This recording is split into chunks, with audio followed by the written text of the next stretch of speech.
Hello दोस्तों, जय हिंद। और आज का लेक्चर हमारा है ज्योग्राफी का, क्लास 12 की ज्योग्राफी, भूगोल। ठीक है ना।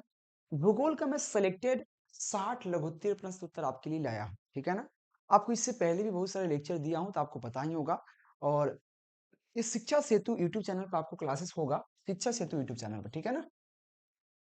क्योंकि केके जी क्लासेस पर साइंस का चलता है तो शिक्षा सेतु पर आपका आर्ट्स का चलता है और 10th का।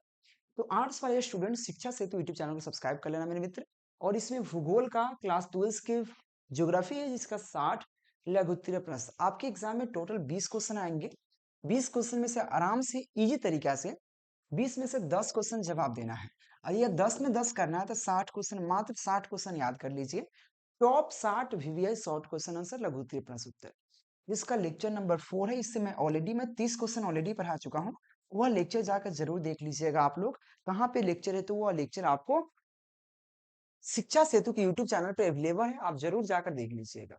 यह सबका नोट्स रेडी है जिसमें आपको लघुत्तरीय प्रश्न उत्तर, ऑब्जेक्टिव क्वेश्चन और शॉर्ट क्वेश्चन, लॉन्ग क्वेश्चन भी इन्वॉल्व है। यानी कि 60 सब्जेक्टिव क्वेश्चन, 20 लॉन्ग क्वेश्चन और आपको 400 ऑब्जेक्टिव क्वेश्चन आपको इंपोर्टेंट सेलेक्टेड दिया जा रहा है। लेने के लिए नंबर दिया गया, कांटेक्ट जरूर कर लीजिएगा। ठीक है ना। चलिए क्वेश्चन की ओर बढ़ने के प्रयास करते हैं। लेक्चर नंबर 4 है तो आपको पता है लेक्चर नंबर 4 होने की वजह से 31 नंबर क्वेश्चन से होगा, क्योंकि 30 क्वेश्चन मैं ऑलरेडी पढ़ा चुका हूं। क्वेश्चन कहता है भू निम्नीकरण से आप क्या समझते हैं। और ये क्वेश्चन 2019 और 2020 के एग्जाम में लगातार 2 बार एग्जाम में पूछा गया है कि भू निम्नीकरण से क्या होता है। देखिए भू निम्नीकरण आपको पता ही होगा, जब भी भूमि को अगर हम अच्छे तरीके से उसकी गुणवत्ता बढ़ाने के लिए जो भी उसके प्रयास करते हैं उसको भू निम्नीकरण कहते हैं। जैसे कि पंजाब, हरियाणा और पश्चिमी उत्तर प्रदेश जैसे राज्यों में क्या गया है, राज्यों में अधिक सिंचाई से भूमि निम्नीकरण हुआ है। अधिक सिंचाई से क्या हुआ, भूमि भूमि का निम्नीकरण हुआ है। ठीक है ना। यहाँ पे जला जलाक्रांता जलाक्रांताता से मृदा में लवणीय एवं क्षारीय गुण बढ़ने से भू निम्नीकरण हो जाती है। क्या होती है, भू निम्नीकरण हो जाती है। भारत में इस समय 100 130 मिलियन हेक्टेयर हरित भूमि है। मेरे दोस्त भू निम्नीकरण का मतलब फिर से समझिए। होता क्या है कि भूमि में कुछ कारण हो जाता है, भूमि में यानी कि जलाक्रांतांश से, मतलब देखो ज्यादा जल जमाव से। ठीक है ना। जला यहाँ पे क्रांतता, जालाक्रांतता से क्या होता है, मृदा यानी कि मिट्टी में, मृदा में लवणीय एवं क्षारीय गुण बढ़ने से, यानी कि लवण एवं क्षारीय गुण बढ़ने से क्या होता है, भूमि निम्नीकरण हो जाता है। आप देखोगे कहीं कहीं, बहुत देखिए होइएगा, आप बहुत जगह देखे होइएगा, अगर भूमि को बहुत उसमें पानी जम जाता है बहुत दिन तक और उसको धूप लगने पर उसमें नूनछड़ी उखड़ जाता है, उजला उजला सा नूनी की तरह उजड़ जाता है। यानी कि वो उसमें क्या हो गया, क्षारीय लवणीय गुण उसमें बढ़ जाता है। ठीक है ना। यहाँ पे जलाक्रांतता से मृदा में क्या है, लवणीय और क्षारीय गुण बढ़ जाता है। इसे भू निम्नीकरण कही जाती है। यहाँ पे बढ़ने से भू निम्नीकरण हो जाती है। ठीक है ना। अभी भारत में लगभग 130 130 मिलियन हेक्टेयर भूमि पर हरित क्रांति है। हरित क्रांति मतलब समझ रहे हैं, हरित भूमि है मतलब हरा भरा भूमि है। ठीक है ना। वही कहा गया पंजाब, हरियाणा और पश्चिम उत्तर प्रदेश जैसे राज्यों में क्या हुआ है, अधिक सिंचाई से भू निम्नीकरण हुआ है। जलाक्रांतांश से मृदा में क्षारीय एवं अम्लीय यानी लवणीय गुण बढ़ जाते हैं जिससे भू निम्नीकरण होता है। भारत में अभी के समय में 130 हेक्टेयर भूमि पर हरित लवण है, हरित खेती है। ठीक है ना। चलिए। हम्म।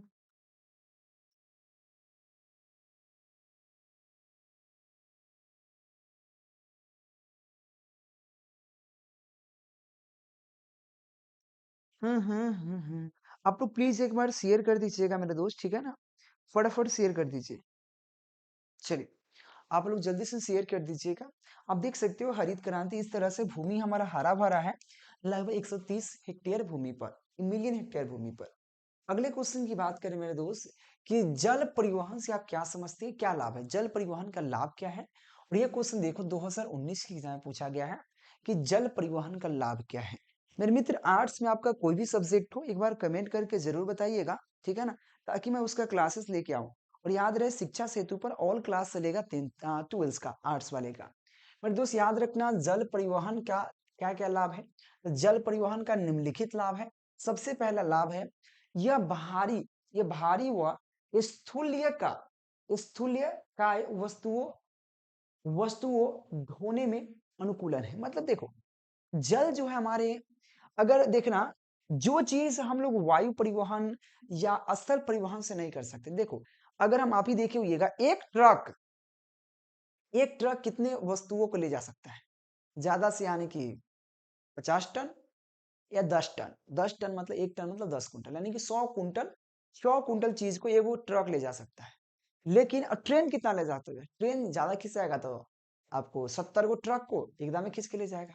लेकिन जब जल में जो सीप होता है, अपने जहाज पन्निया जहाज देखे होंगे, उस पर 200 ट्रक जैसा कंटेनर लदा जाता है। यानी कि वही कहा गया कि जल बहारी जो यह क्या है, जो यहाँ पे जो जल परिवहन है, परिवहन मतलब जाने के साधन, ठीक है ना, चलने के साधन। जैसे कि जैसे गाड़ी है, हम लोग मारुति से क्या चलते हैं, मारुति से चलते जाने के साधन है। ट्रेन क्या जाने के साधन है, हेलीकॉप्टर क्या जाने के साधन है, नाव क्या जाने के साधन है। जितना नाव वस्तुओं को ढो सकता है उतना नहीं दूसरा कोई नहीं ढो सकता। नाव की बात नहीं, बड़े बड़े शिप की बात कर रहा हूँ। तो यह बाहरी व स्थूल्यकाय वस्तुओं को ढोने का अनुकूलन है, मतलब इजी तरीका से ढो सकता है।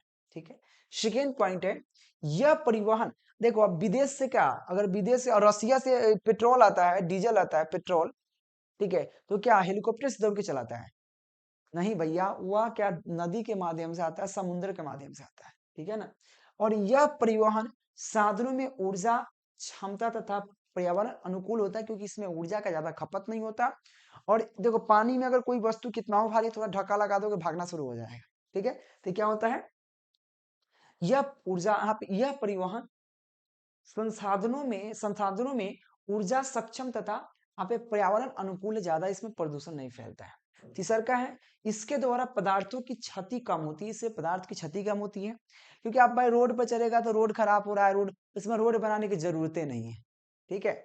चलिए आपको चौथा पॉइंट है, यहाँ पे राष्ट्र का 95% से अधिक व्यापार समुद्र के द्वारा ही की जाती है। मैं क्या बोला, अगर राष्ट्र का अगर अधिकतम व्यापार जो होता है समुद्र के माध्यम से ही की जाती है, ये जरूर ध्यान रखिएगा। ठीक है ना।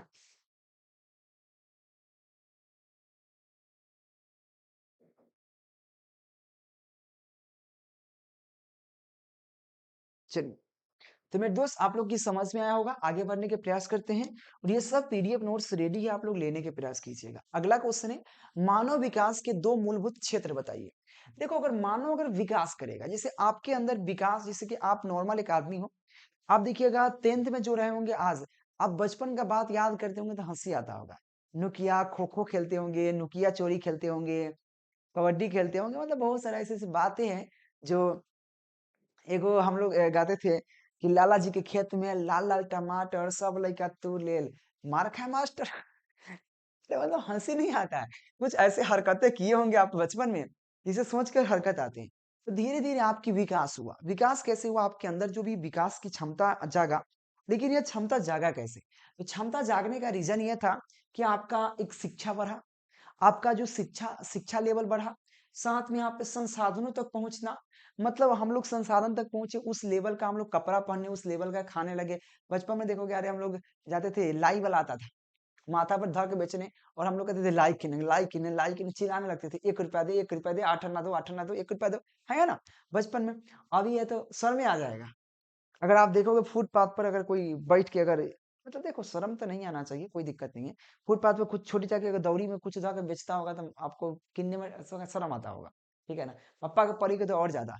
तो संसाधनों तक पहुंचना, पहला शिक्षा, ठीक है ना। उसका दीर्घ स्वस्थ जीवन, मतलब हमारे जिंदगी में बहुत सारे परिवर्तन हो गए। हमारा मानसिक में, मतलब मानसिक पहले छोटा था, अब थोड़ा बड़ा हो गए। हम लोग बड़े हो गए तो थोड़ा सा हम लोग विकास हुआ, मानसिक विकास हुआ। तो ये कहा मानव विकास के मूलभूत क्षेत्र निम्नलिखित है। ठीक है ना। तो दीर्घ एवं स्वस्थ जीवन, दीर्घ एवं स्वस्थ जीवन, शिक्षा और संसाधनों तक पहुंचना। ये अगर मानव को विकास करना है, तो मैं आपका एक बात बता रहा था एग्जाम्पल, लेकिन मानव को अगर विकास करना है तो हमको दीर्घ क्षेत्र तक पहुंचना पड़ेगा, हम लोग को आगे विकास करना होगा, संसाधन तक पहुंचना होगा। स्वस्थ जीवन के लिए जीना होगा, स्वस्थ हमारा जीवन होना चाहिए। ऐसा नहीं चीज कोई खा लेंगे जिससे आपके हम्म।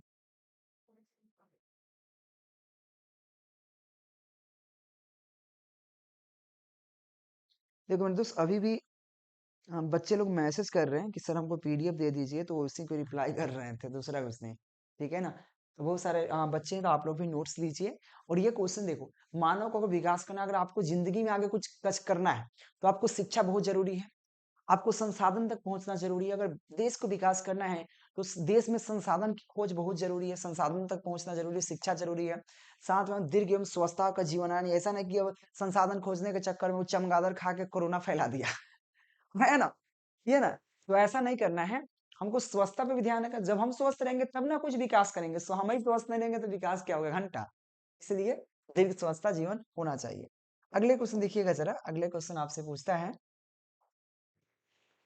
अगला क्वेश्चन है कि मानव भूगोल के 4 उप क्षेत्र का नाम बताएं। और ये क्वेश्चन 2020 के साथ 2024 में भी एग्जाम में पूछा गया है कि मानव भूगोल के 4 उप क्षेत्र का नाम बताएं। तो संस्कृत भूगोल, ऐतिहासिक भूगोल, कृषि भूगोल और संसाधन भूगोल, ये 4 मानव इतिहास या मानव भूगोल के 4 उप क्षेत्र है। मानव भूगोल के 4 उप क्षेत्र है, जिसमें से आपका यहाँ पे संस्कृति भूगोल, ऐतिहासिक भूगोल, यहाँ पे कृषि भूगोल और संसाधन भूगोल, यह 4 भूगोल जो मानव का उपक्षेत्र है। और यह जरूर याद रखना है आपको, और इससे इजी डिफिनेशन कहीं नहीं मिलेगा। तो मेरे दोस्त, आप लोग नोट्स लीजिए फटाफट और दोस्तों में शेयर कीजिए। अगला क्वेश्चन है बालिनी, शेप गर्ल चाइल्ड। वाह, मतलब समझ में आ रहा है क्या लिख रहा है? सेव गर्ल चाइल्ड मतलब लड़कियां बचाइए, लड़कियां पढ़ाइए, लड़के भाड़ में जाइए। मतलब समझ रहे हो? चलो ठीक है, भ्रूण हत्या गलत है, अपराध है, लड़कियों का ऐसे नहीं करना चाहिए। लेकिन यह लोग कहा ना कि बेटी पढ़ाओ बेटी ऐसे कुछ है ना, बेटी पढ़ाओ बेटी बचाओ बेटी पढ़ाओ। अरे बेटी बचाओ ठीक तो है, बेटी पढ़ाओ का है भाई, बेटा नहीं पढ़ाओ। बेटी बचाओ ये तो ठीक है, लेकिन बेटी पढ़ाओ, अरे बेटा भाड़ में जाओ। सोचो एक बार। तो इसलिए उसको नारा को चेंज करो, बेटी बेटी बचाओ, बेटा बेटी दोनों पढ़ाओ, ये चलेगा। लेकिन ऐसा नहीं कि बेटी बचाओ बेटी पढ़ाओ। बेटी बचाओ ठीक है, लेकिन बेटा बेटी दोनों पढ़ाओ। ठीक है? नहीं तो खाली बेटी को पढ़ाया, बेटा कहाँ गया? अरे गजब वाले। इसलिए लड़की सेव करो, बिल्कुल सही बात है। यानी कि इसमें हम कुछ ना कुछ भ्रूण हत्या के बारे में बात करेंगे, जिसमें आ, कैसे हम लोग गर्ल्स को भ्रूण जैसे किसी किसी का देखना, ज्यादातर वही करता है जिसके पास जब बहुत सारे लड़की, जैसे कि किसी किसी को किसी किसी पेरेंट्स के 4 बेटी हो चुका, और बेटा के इंतजार करने में फिर एक प्रेग्नेंट प्रेग्नेंट हुई, फिर बेटी ही है, तो क्या करेगा? 5वां बेटी लेके क्या करेगा? वो भ्रूण हत्या करवा देती है। ठीक है? अब उसकी मजबूरी सरकार नहीं समझता है। अब सरकार, लोग ही नहीं समझता, लोग ही करवाता है उससे हत्या। अगर लोग इस चीज को हटा दे कि दहेज नहीं लेना है, दहेज हमको शादी में कोई खर्च नहीं चाहिए। ठीक है ना? शादी शादी हम कर लेंगे फ्री में, आप हत्या मत करो। ठीक है? तो किसी भी बेटी, किसी भी लड़की की हत्या नहीं होगी, लड़की की हत्या नहीं। वह इस डर से हत्या कर रही है, वह इस डर से हत्या करते जा रही है, क्योंकि 4 बेटी तो और ऑलरेडी कर्जा लदायल है कि भाई इसकी शादी करेंगे तो लाखों खर्च होंगे, अगर एगो और आ जाएगा तो उसकी भरपाई कौन करेगा? तो समाज अगर ये चीजें हटा दे, सरकार तो हटा ही दिया है, लेकिन समाज ये हटा दे, समाज तो कर रहा है ना। अगर समाज ये हटा दे कि भाई तो टेंशन है, उस माँ बाप का टेंशन है, लड़की है तो क्या है, शादी ब्याह ना करना है, शादी ब्याह तो ऐसी शादी कर देंगे, क्या दिक्कत है? उसको हत्या ही नहीं होगा। तो रीजन ये समाज में ही हो रहा है, और समाज करता है सब चीज। ठीक है? देखो भारत में घटते शिशु शिशु लिंग अनुपात के 2 कारण। लिंग अनुपात मतलब क्या होता है समझिए। लिंग अनुपात मतलब होता है, जैसे अभी भारत में, अभी देखो 100 लड़का पर लगभग 90 लड़की है। ठीक है? इसका अनुपात हुआ 100 लड़का पर 90 लड़की है, यानी कि 10 लड़का कुंवारे मरेगा। जिसको कुछ शब्द उपयोग करते, लेकिन रहने दो। तो 100 लड़का 90 लड़की, यानी कि 1000 लड़का, अगर 1000 लड़का है तो 900 ही लड़की है, तो 100 लड़का का शादी किससे होगा? नहीं हो पाएगा। इसका रीजन है भ्रूण हत्या। तो वही कहा गया है भारत में घटते शिशु शिशु लिंग अनुपात के 2 कारण बताएं। तो सबसे पहला कारण क्या है, भारतीय समाज में लड़कों को यहाँ पे प्राथमिकता देना, प्राथमिकता दी जाती है। मतलब भारतीय समाज में लड़का को प्राथमिकता दी जाती है क्योंकि दहेज तो कमाना है ना, लड़की को तो दहेज देना पड़ता है ना, लड़के को तो दहेज तो कमाना है ना, इसलिए लड़कियों की, और लड़की भी देखो, अब देखो ये भी हो जाती है ना, एक कारण ये भी बन जाता है। और देखो इसका कारण बहुत सारा चीज है, बहुत सारा चीज है। एक बात बताओ, देखो लड़की अगर सोचो, देख अगर लड़की अगर कहीं अगर शादी करके जाती है, तो उसका अगर लड़की जिसकी बेटी होती है, तो उसकी माँ बाप देखता है कि लड़का ऐसा हो कि हमारा बेटी की बात माने। तो कोई भी माँ बाप अगर उसकी बेटी, अगर बेटी का बात अगर दामाद मान ली, तो सच बहुत हमारा अच्छा दामाद है, बाप रे बाप, बहुत प्यारा दामाद है, हमारा कितना बढ़िया दामाद है, बेटी की हमारी बात माना ना थी। अगर वही उसी के घर में देखो, उसी के घर में अगर उसके घर में अगर उसकी पतोह आई, तो वो भी ना किसी न किसी की बेटी है। अगर वो भी सोच सकती है ना ऐसा, तो वो सोचेगी कि हमारा भी बेटी हमार बात माने, उसका दामाद, यानी कि इसका समझना एक बात, अगर यह घर है, ठीक है, यानी कि इसकी एक लड़की है, ये एक घर है, घर है, इसकी एक बेटी है, बेटी और एक बेटा, बेटा। इसकी शादी हो गई किसी और घर से, शादी हुआ, शादी वाला घर, शादी लड़कावा के लड़किया के दोनों को, मतलब कहीं ना कहीं होगा। तो अगर बेटा का शादी होगा इस घर में, तो इस घर के बेटी, यानी कि इस घर के बेटी, बेटी इस घर आई, इस घर की बेटी इस घर आई, यानी कि बेटा शादी हो गया इसका, तो यानी कि इसकी माँ जो है, माँ, तो हम माँ लिखते हैं, ठीक है ना, तो माँ की बहू बन गई, यानी कि यह जो लड़की थी, यह जो लड़की थी, इससे बेटा शादी हुआ इसके बेटा से, यानी कि इसकी बहू बन गई, यानी कि बहू, बहू। और इसका दामाद यह बन गया, दामाद, इसका दामाद बन गया, ठीक है।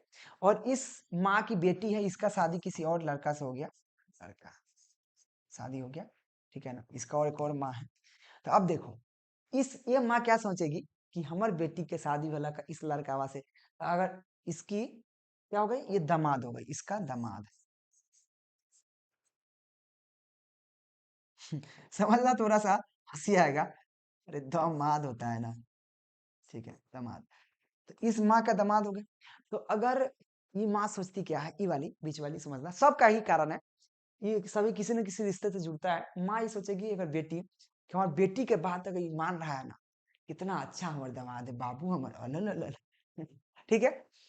अगर यही माँ अगर बेटी के बात अगर ये मान रहा है, तो बहुत अच्छा दामाद है। लेकिन ये भी माँ तो यही सोचेगी ना, ये माँ भी सोचेगी कि मेरी बेटी का बात ये बेटा माने, ये लड़कावा माने, यानी किसका दामाद माने, तो ये सोचेगी अरे कितना मेरा अच्छा दामाद। और वही माँ, यही माँ इस बेटे को क्या करेगी, हमार बात कहाँ माना ली, मेहरारू के बात माना ली, हम माना ना मेहरारू के अपना घर जाए थी हो गए, कहते बाजार, हाँ मेहर मऊगा हो गए। देखो यही माँ का सोच देखो दो तरह से बदल गया। अपने बेटी की तरह, अगर बेटी का बात अगर दामाद मान रहा है तो बहुत अच्छा है। अगर बेटा, वो भी तो इसकी माँ, ये दूसर की माँ भी तो, इसकी माँ भी तो यही सोचेगी ना, इसकी माँ भी तो यही सोचेगी मेरा भी बात, मेरी बेटी का बात मेरा दामाद माने। तो जब जिस दिन ये सोच ले कि भाई बेटी क्यों मानेगी बड़ा, सबको यही सोच ले कि नहीं मानेगा, तो टेंशन है खत्म। यही होता है हत्या का कारण, बहुत सारा चीज है। सबसे पहले बेटा का क्या होगा, लड़कों को प्राथमिकता भारतीय समाज में दी जाती है। दूसरा का क्वेश्चन है कि बाल विवाह के कारण प्रसव काल में यहाँ पे मृत्यु हो जाता है। देखो बाल विवाह के कारण देखो होता क्या है कि अभी हो रहा है, ठीक है ना। हम्म।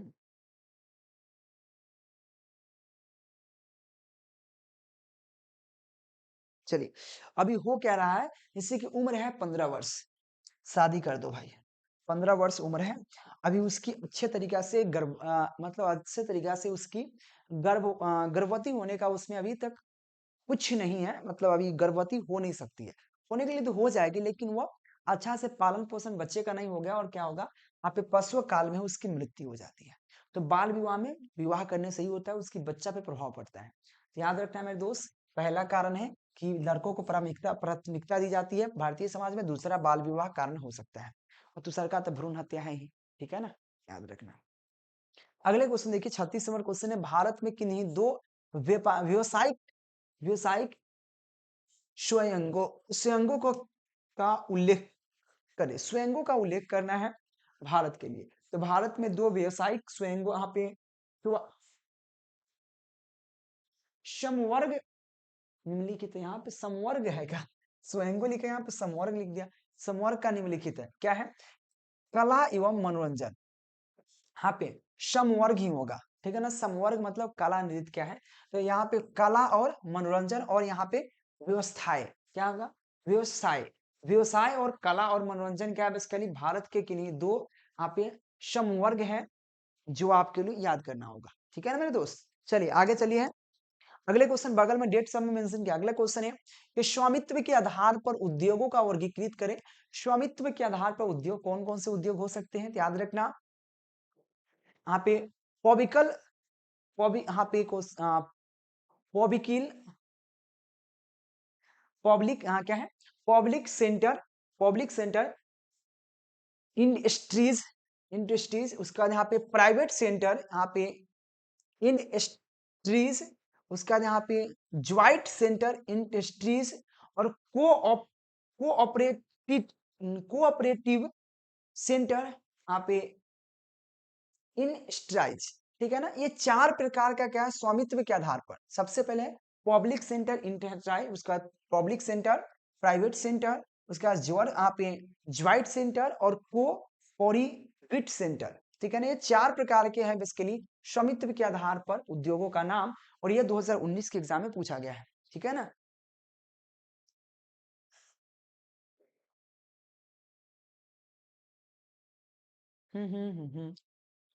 अगले क्वेश्चन देखिए, भारत में चार मध्यकालीन शहरों का नाम बताएं, यानी चार ऐसे शहर का नाम बताएं जो मध्य भारत में मध्यकाल में था। मध्यकालीन आप समझते हैं, एक होता है बहुत पुराना इतिहास, प्राचीन, मध्य और आधुनिक। आधुनिक मतलब अभी जो चल रहा है, अभी तो बहुत सारा शहर है, और एक था बहुत पुराना, जिसे पाटलिपुत्र हुआ करता था, मोहनजोदारो हुआ करता था, ठीक है ना। ये सब कुछ बड़े शहर थे जो बहुत पुराने थे।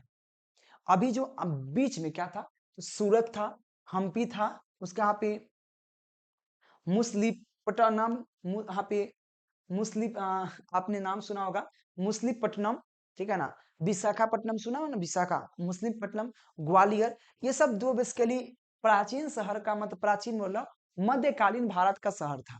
सूरत, हम्पी, यहाँ पे मुस्लिपट्टनम, जो अभी एक है, अभी क्या नाम बोले हैं, विशाखापट्टनम, ठीक है ना, विशाखापट्टनम भी शहर था, याद रखना मुस्लिमपट्टनम, और यहाँ पे ग्वालियर, ये सब शहर जो मध्यकालीन भारत में था।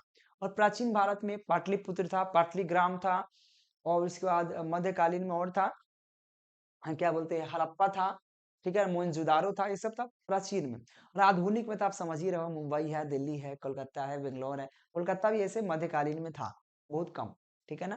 तो ये इसके लिए प्राचीन मध्यकालीन भारत के प्रमुख शहर, चार शहर है। अगले क्वेश्चन है यहाँ पे गुजरात में चार प्रमुख सूती वस्त्र उद्योग का केंद्र का नाम बताएं।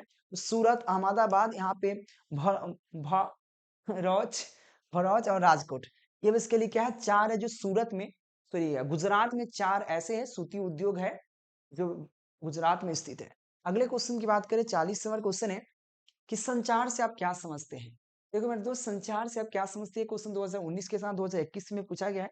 संचार देखो मोबाइल लेकर घूम रहा है, और ये पता नहीं कौन है, बाल ही उज्जर उज्जर बाल किसका होता है भाई सब मन में उल्टे सोचते हैं, बकल होते हैं। उज्जर उज्जर बाल किसका है, एकदम गोरकी है सब एकदम, ठीक है, मोबाइल चला रही है, क्या लिख रही है, हैं, क्या लिख रही है, बाबू कल हमारे घरे आना, ऐसे ही कुछ लिख ले, पता नहीं क्या लिख ले। देखो संचार से आप क्या समझते समझिए। देखिए, एक स्थान से दूसरे स्थान तक संदेश भेजना अथवा सूचना सूचना भेजने की व्यवस्था को संचार कहते हैं। मतलब एक स्थान से दूसरे स्थान तक मैसेज मैसेज जानते हो, ठीक है, एक स्थान से दूसरे स्थान संदेश, जिसको मैसेज कहते हैं, संदेश भेजना अथवा सूचना को भेजना भेजने की व्यवस्था को संचार कहते हैं। इस प्रकार संचार संदेशों के आदान प्रदान की प्रक्रिया है। यानी कि संदेशों के आदान प्रदान प्रकार संदेश यानी कि मैसेज को आदान प्रदान की प्रक्रिया को यहाँ पे संचार कहते हैं। इस प्रकार से भी कह सकते हैं या एक स्थान से दूसरे स्थान तक संदेशों के भेजने की प्रक्रिया को हम लोग क्या कहते हैं? संचार कहते हैं। इस प्रकार संचार संदेशों को आदान प्रदान की प्रक्रिया है। तो आराम से कह सकते हो ये क्वेश्चन 2019 और 21 में पूछा गया। मेरे मित्र याद रखना यहाँ पे 40 क्वेश्चन क्लियर हुआ। 10-10 क्वेश्चन करके पढ़ाता हूँ डेली, तो यहाँ पे इतना क्वेश्चन रहने देता हूँ। नेक्स्ट लेक्चर में फिर 41 नंबर क्वेश्चन से लेके आएंगे। शिक्षा सेतु पर आप लोग फटाफट ज्वाइन हो जाइएगा और चैनल को सब्सक्राइब कर लीजिएगा। और मेरे मित्र एक चीज और, पीडीएफ नोट्स लेना मत भूलना है, दिए गए नंबर पर कॉन्टेक्ट करना है। Thank you watching for this video.